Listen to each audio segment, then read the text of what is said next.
Well, let's get more reaction to the federal budget now, and crossbench MPs are raising concerns about a lack of cost of living support. Independent member for Mackellar, Dr Sophie Scomps, joins us from Parliament House in Canberra. Good morning. Welcome to News Breakfast. Thank you. Good morning. What was your reaction to the budget? Because there were things about it that you liked, so maybe start with a couple of the positives. Look, there were a few things that I liked, and I do think it was a responsible budget, but I think first and foremost, putting women front and centre of the budget was a fantastic thing. We saw that with the cheaper childcare and the paid parental leave.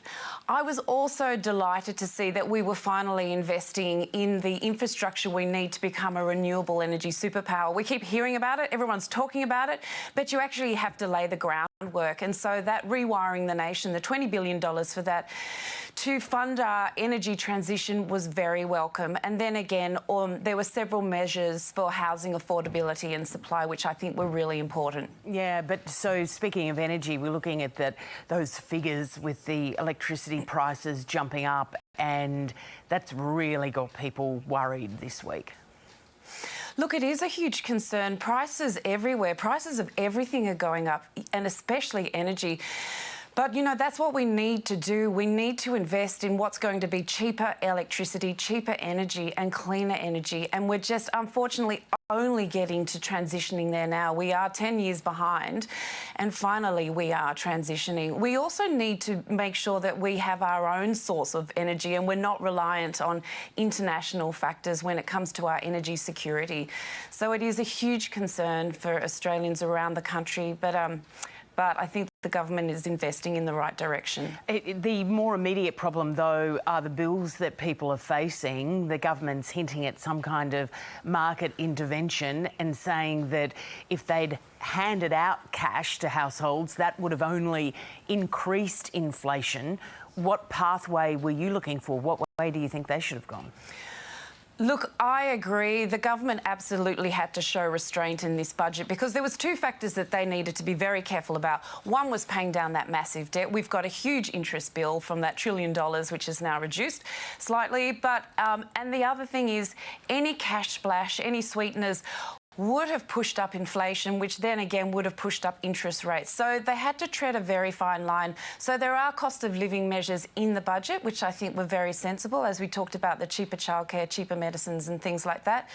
But any sort of one-off payment would have been, I think, irresponsible at this stage, just in the circumstances that, you know, we're in at the moment. People are really hurting out there, aren't they? Yeah, they are. They're hurting a lot. And I think if it was possible to do something for households, you know, the government absolutely would. But I think in the longer term, the medium term, hopefully, you know, securing our energy supplies, things like that. But in the meantime, yep, hard days for everyone with the cost of just about everything going up. We've heard already details of the IR draft law that's going to be presented to Parliament today. The government wants it done and dusted by December the 1st, or the week of the last sittings of Parliament. There have been some concerns already from some crossbenchers that that's too quick. What's your thought? Look, the IR reforms have been talked about for a long while. I need to look at them and I need to consider them as well. So I'll have a look after this and see whether I need more time to consider it and make a decision at that time. There's the David Pocock in particular was saying you can't rush something as big as this. Well, that's probably true. Right, OK.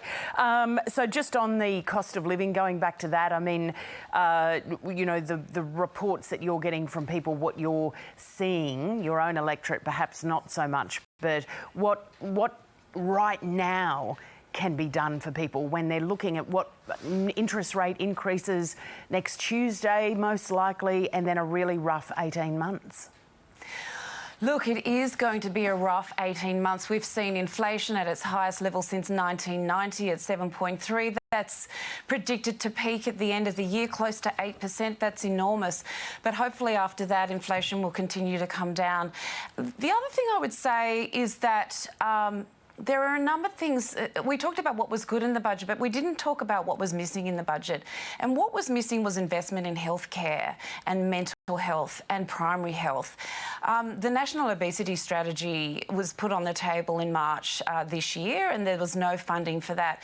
So there's ways that if you invest in prevention, then you're saving a lot of money down the track in the tertiary hospital system. So that was one of the big failings for me, was the lack of investment in prevention and primary health care. The other thing was the lack of investment in the environment. The government has promised that they will halt extinctions and try and preserve habitat, but the amount that's been invested into that is a drop in the ocean. There needs to be a lot more.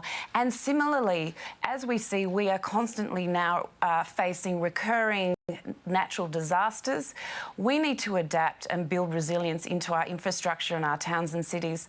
The amount that's been allocated to that is, again, just a drop in the ocean.